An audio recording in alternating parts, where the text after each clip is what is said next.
सांगली कोपऱ्यात उभा एकला कधी चालाच ना कशाची तक्रार नाही असं वाटतोय हे खरं का सपान सुखाच्या या सपनाला दार नाही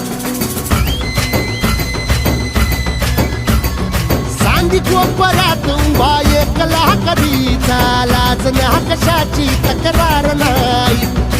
असं वाटतोय हे खरं